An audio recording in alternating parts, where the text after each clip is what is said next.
Well, I'm out here, it's 8:35 p.m. and I can just get into the garden without burning myself to death. It's been so hot today, and I just wanted to take a second and just talk to you guys about mulching.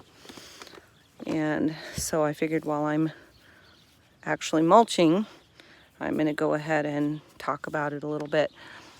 I found, now everybody's got their own personal opinions about mulch. I see some gardens, as I'm driving down the road, and they're so beautiful, and they do not have one leaf or piece of grass or anything. They're just dirt, and their garden looks beautiful.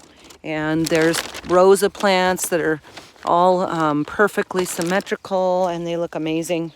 And I love that too. I've found for myself, maybe I'm not a good waterer, or I don't know, but I found for myself that mulching is super important, and it keeps my garden the way that it needs to be as far as moisture, weeds. I'm super lazy, and I don't like to spend all of my days weeding. So, I love to be in the garden, but depending on how much gardening you have, or how big of a size of garden you have, it'll depend on how much weeds you have. I'm not speaking English. How many weeds you have, and if the weeds get to where they're overtaking you, you won't be able to keep on top of it, and it'll be really sad. And then you won't produce good fruit. Your harvest will be sad. So if you are the type that loves to hoe, what was that? That was scary. I think that might have been a frog, or maybe not, I don't know. Anyways, if you are the type that likes to hoe or rototill in between your rows, then probably this isn't for you. But if you're like me and you like pretty easy keep gardens, then you're going to need to invest in somebody who has a lot of grass like we do. We have all this grass and lawn.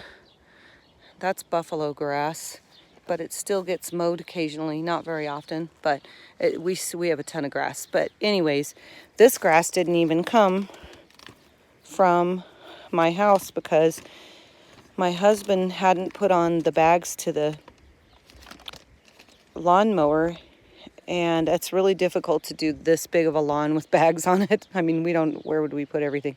But he was going to do it this time, and I just didn't have time to wait for him. So I just went on to the message board for the Facebook message board for my town, and I just put it out there. Hey guys, I need some grass that hasn't been fertilized, etc.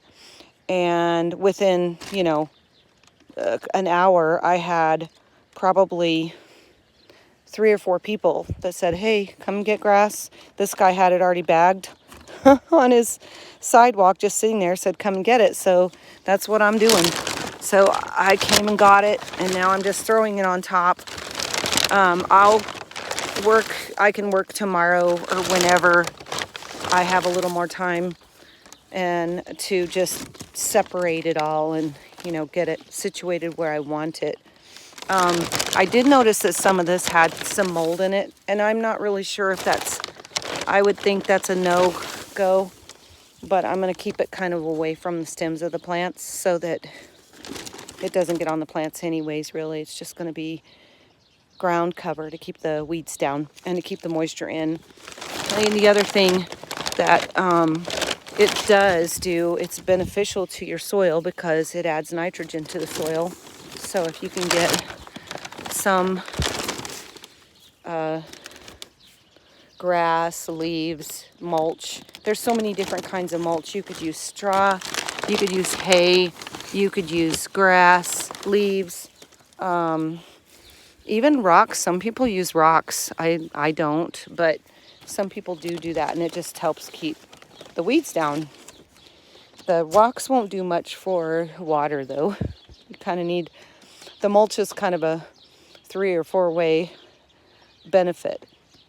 So if you're looking for it to help keep your moisture in, rocks isn't a good choice. But you can use bark, wood bark. Don't use cedar. I've been told that cedar's not good to grow and garden in or near. You shouldn't even grow near cedar. It's poisonous, I guess. So there you go. That's your poison lesson for the day, since I seem to know a lot about poison these days. And so anyways, I'm just going to throw it all out here. Then I'm going to rearrange it. So I'm doing it one-handed so you can see me just throwing it out here. Then I'll go back and arrange it, and we're going to try and keep it. I'll show you here. You don't want to push it up against your plants like this. You want to kind of give them some air and keep it back here where it keeps the moisture around them, but it doesn't crowd them and doesn't promote bugs being by the stem. You don't want that. So that's what I do. That's why I mulch, and that's how I mulch. It's really pretty simple and so beneficial. I mean, it feeds the plants good stuff. It keeps the moisture in. It keeps the weeds down. Sometimes it can add heat if you've got it real green. So you don't want to burn your plants with it. So keep it off your plants. But yeah, there's a lot of really good benefits to mulching. And so there you go. And look at this beautiful night. A beautiful night in the garden. I can hear all the birds chirping, and my ditch over there is making a lot of water noise. And I just love it this time of night. Right before, it's probably close to 9 now. There's the moon up there. And it's just really peaceful at night, and it's cool. I can work out here without, getting too heated up. But hope you have a great night. Thanks for hanging out with me, and leave a comment below and talk about what you use for mulch and what ways you do your garden if you don't use mulch at all. Or like this year, I'm doing the no-till garden down here, and I've had a lot of success with it. At first it started out kind of wonky and slow, but now it seems to be really taken off. I mean, I'm surprised. So anyways, let me know what you think, and I hope you have a great night. God bless you.